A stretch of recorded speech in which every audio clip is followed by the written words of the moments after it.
Alright everyone, welcome back to another Star Wars Galaxy of Heroes video with Fat Phil, and this is another one of our State of Mandalorians. So for those of you who didn't see the first one of these, this is where I talk to my guild about how we've done. This video will be covering the last two territory battles that we've done, talk about our progress, what went well, what didn't, and what we can do to continue improving. So guys, we're going to get in here and we're just going to start with the TB that happened two, territory battles ago. Not this last one, but the one before that. We're just going to go to view my guild so we can kind of, I don't know that it'll show us the results, but we got 44 stars in that territory battle.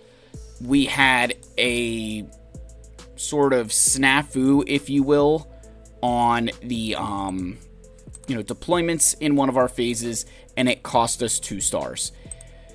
We almost recovered one of those stars that we lost. We were a few million points short from 45 stars, which was really impressive. I have to say, I think me and the other officers were really, really impressed with how you guys managed to at least almost come back to that and get there.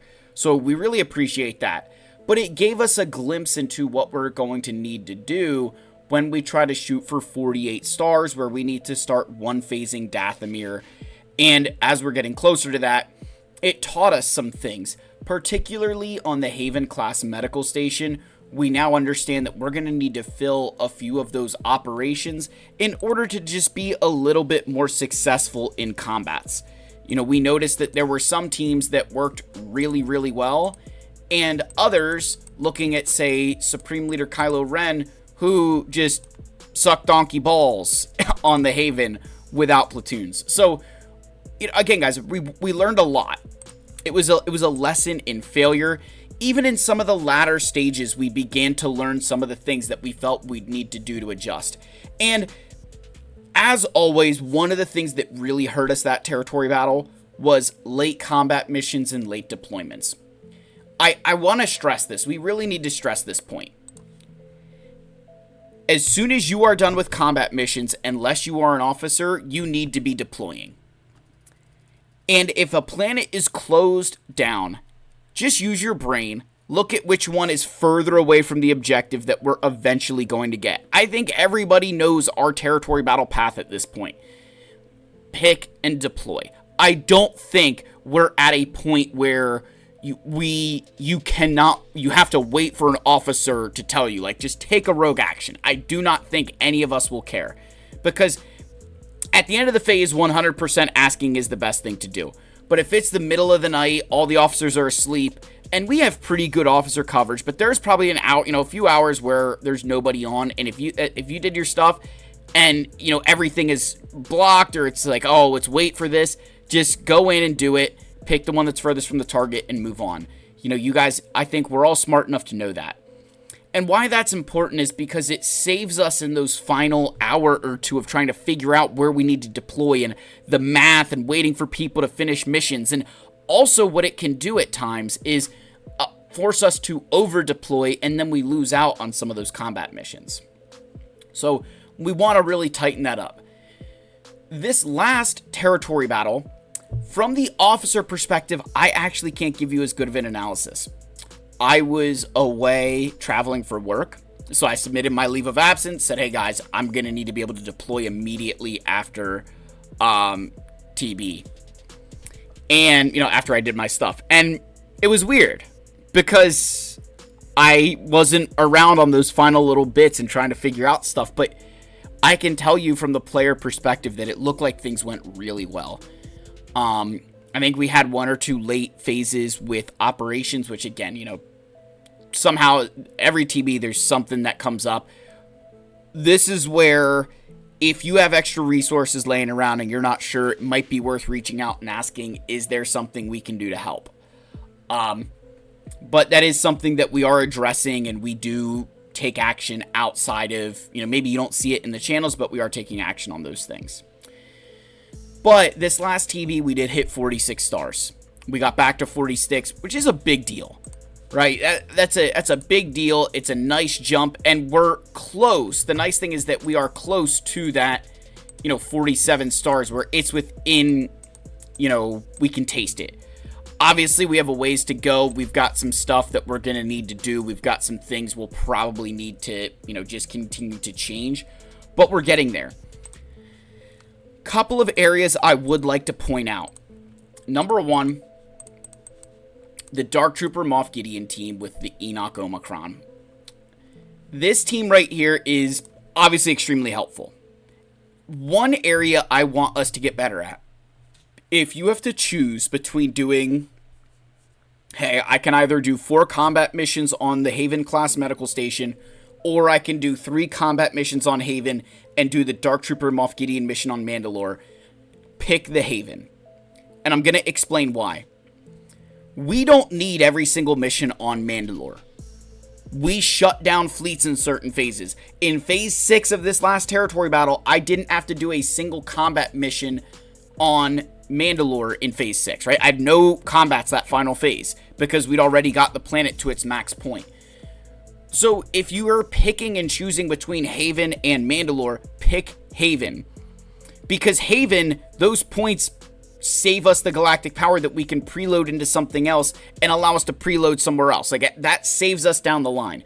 Just putting it into Mandalore isn't helping us. You're just stealing from another phase where we could have done that mission. So that is something I want to bring up, and that applies to other planets as well. Think about the planet that's going to benefit us the most down the road. So that is something I did want to cover pretty extensively and make sure you guys understand that. And this is one of the shortcomings of how we report at times with territory battle waves, is that it can lead to some players putting waves above the needs of the guild. Listen, I know we love our waves, but what we love more is doing what's best for the guild, right? Would you rather set a wave PR for yourself or the guild get 47 stars? I'll take 47 stars. So just make sure that we're properly allocating teams across those varying planets. Another area we would like to discuss is preloading, particularly ships. Unless directed, we really don't need the preloading of ships. It doesn't help us enough. It doesn't help us in the way that you would think. It doesn't help us in the way you would think. We're still giving up things. So, the ask here is, unless directed, don't be preloading ships. And honestly, even at times, be careful on the characters you're preloading, because you might think, oh, well, it's only at 14 of 15, we're okay. But for someone like myself, I'm placing Admiral Trench in Mandalore in every single phase. So if you took one of my platoons to 14 of 15, leaving an Admiral Trench, we're reliant on me to place Admiral Trench in that phase and the next phase. So just be mindful that there's a reason that the preloads are set up the way that they are, and it's to maximize our ability to still get combats done. So be careful with preloading. That is something we did want to discuss and mention, that, that we want to make sure we're not going overboard. A few other things that I do think are going to help our guild, again, get to 47, but more importantly, 48. We've got these pirate guys. I'm one of them, where I'm just kind of waiting on Hondo.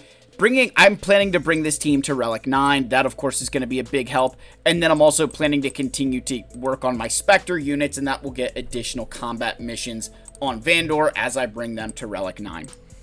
But a few other things that I feel will really help us as a guild will be ensuring that we have some of those special missions. With relics getting easier, looking at those Inquisitors again, guys, and thinking, hey, a Relic 8 on them would actually be a pretty wise decision. This is the kind of stuff that I think will take us to the next level. It will give us more rewards to spend on resources that otherwise maybe we wouldn't have access to. The final thing I would like to leave everybody with is in regard to just moving into this anniversary era, continuing to work through stuff. The importance of extra guild currency cannot be understated, because we're reaching the point where many of us, myself included, through the anniversary era, will not be needing Kyrotech and Gear 13 gear in nearly as much of a... We won't need it as much because we'll be getting characters to relics through that system. So if you're somebody in that position, what I'm trying to say here is by getting us the guild event currency too, that we can buy some of those materials with here. We can buy some of these materials with. That's going to save our guild currency to be able to go towards relic materials. And those relic materials are going to go into characters that will make our account stronger, bigger, and allow us to get more stars. So it is one of these things where the more guild currency we can get, the more stars we'll eventually get because of the way those resources get poured into our account and the way that we invest them. So folks, again, really good job so far. You know, I know it hasn't been the smoothest of sailings at times, but I gotta say that overall as a guild, I'm very proud of you guys. You're continuing to rise to the occasion. We're continuing to flex our muscles and show that we can be a very good guild and are continuing to, I'd say, surprise the officers with how fast we can grow and change the, rewards that we all are getting. That's it, folks. Again, Sigma Mandos, thank you guys. To my subscribers who are watching this, I hope this is just a cool little insight into how we talk to the guilds. Again, so I used to do this in like a long Discord post, and I was like, you know what? May as well throw this out there on the channel and see what you guys think. So I love you all. May the force be with you, and I'll see you in the next one. Cheers, my friends.